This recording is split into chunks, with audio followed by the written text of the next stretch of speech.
Salvete discipuli, et discipuli, mostly discipuli. Welcome to the last chapter of Wheelock. So this is our last video. The last chapter of Wheelock is essentially 3 different concepts that are very common in Latin, in actual Latin literature, but you haven't been introduced to yet. So you're getting them now in chapter 40. So we have 3 slides, 3 distinct concepts I want to review with you today. And let's get started. You actually already know how to form a lot of questions in Latin, right? You know how to ask a question using the interrogative pronoun quis quid, right? Who or what, right? So quis est, who are you? Or quid hoc est, what is that? Hopefully you don't have to use that too much. And you also know how to ask questions using various interrogative adverbs and conjunctions like cur, why, ubi, where, sometimes when, quando, when, quam, how, right? You even know how to turn a regular statement into a question. You do that by adding the enclitic syllable ne onto the end of the first word of the sentence, okay? So, if without the ne, this is a simple statement, tempus in forum cum illo agisti, okay? Which would translate, you spent time in the forum with that man. Bad Roman girl. But with the addition of this ne on the end of the first word, you have made this a question. Did you spend time in the forum with that guy? Okay. Now, there are 2 other ways that you can turn a statement into a question, okay? You could start the sentence with nonne or with num, okay? If you start the sentence with nonne, you expect a yes answer.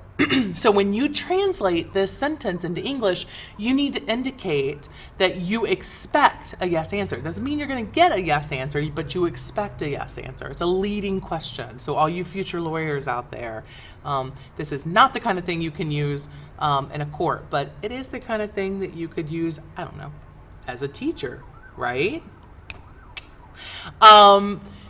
You could also start the sentence with num. That is when you expect a no answer to the question. Okay, and again, you're leading the person you're asking the question into a no answer. That doesn't mean you get one, but that's what you're expecting.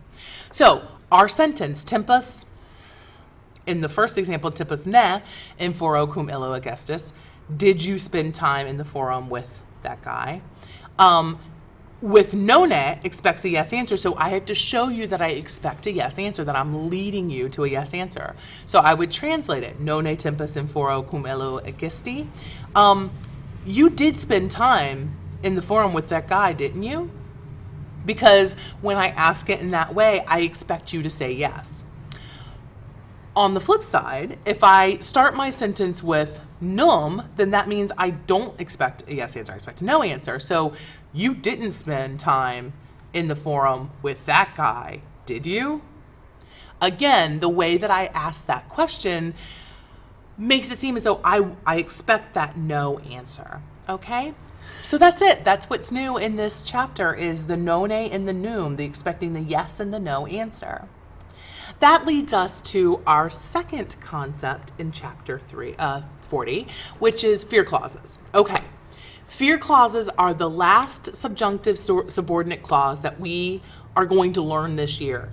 There are plenty more in Latin, and for those of you who are moving on and reading real literature with me next year, Virgil's Aeneid, cannot wait, you'll be introduced to more subjunctive subordinate clauses, okay? But this is the last one we're doing this year. And so you should add it to your list, by the way, the little list you keep of all the subjunctive subordinate clauses. And it works sort of counterintuitively in some respects. So think way, way on back to chapter 30, maybe 28. Oh, goodness, I don't even remember. When you first learned subjunctives and you learned the purpose clause, okay? To set up a purpose clause, for a positive purpose clause, you use ut right? So you do something so that something will happen, right? Positive purpose, ut plus the subjunctive. And then a negative purpose clause is nay plus a subjunctive. So you do something nay subjuncting so that this will not happen. Well, fear clauses kind of work in the exact opposite. Not kind of, they do work in the exact opposite, okay? You use nay plus the subjunctive to set up a positive fear clause. So you fear that something will happen, nay plus the subjunctive, and it's ut that sets up a negative fear clause. You are afraid, ut, that something will not happen. On rare occasions, to set up a negative fear clause, rare occasions only, you might use nay known, okay, instead of ut, but that doesn't happen very often. I have two examples up here. Metuo nay. So that nay tells me that this is going to be a positive fear clause. So everything after the nay is what I'm afraid will happen, okay? So I fear that farmer loves me. That is the fear that I do have because this is a positive fear clause. In my second example, timeo ut illa agricola me amet, the ut is setting up a negative fear clause. So I'm afraid everything after the ut will not happen. Timeo ut, I'm afraid that farmer doesn't love me. What can I say? I am picky about my farmers. I also give you an alternative to ut, right? And the essentially timeo ut illa agricola me amet and timeo ne non illa agricola me amet are exactly the same, right? It's just they translate exactly the same. I fear that farmer doesn't love me. The only difference is that sometimes you use the ut. On a rare occasion, you use the ne non. Okay. 3 of 3, ladies. 3 of 3. Genitive and ablative of description are fairly straightforward, actually. It's when you have a noun and an adjective in the genitive or the ablative that tells you the quality, the size, or the character of something. Or in other words, describes it, okay? Hints of description. When you use the ablative of description, this is an ablative with no preposition, okay? So like ablative of means or the ablatives of time. And when you translate ablative of description and genitive of description, you translate the genitive of description of. So translating the genitive of description isn't going to be that big of a deal. You have to identify it, but translating it shouldn't be a problem.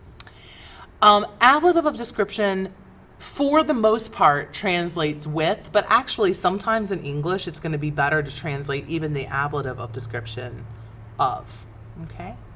I have 2 examples here. Omnes feminam sapientiae magnae amamus. So we all love a woman sapientiae magnae, of great wisdom. So this isn't possession, right? It's not we all love great wisdom's woman, because that doesn't make any kind of sense. It's a woman of great wisdom. So how is she being described? She's described as a woman of great wisdom. So this is a genitive of description, okay? In the second example, agricola bonus vir manu firma esse videtur. So the good farmer seems to be a man with a firm grip or a firm hand. And I'm weirdly obsessed with farmers in this video, but whatever. And again, how is this farmer, this man being described? He's described with a firm hand, okay? So there you go, ablative of description.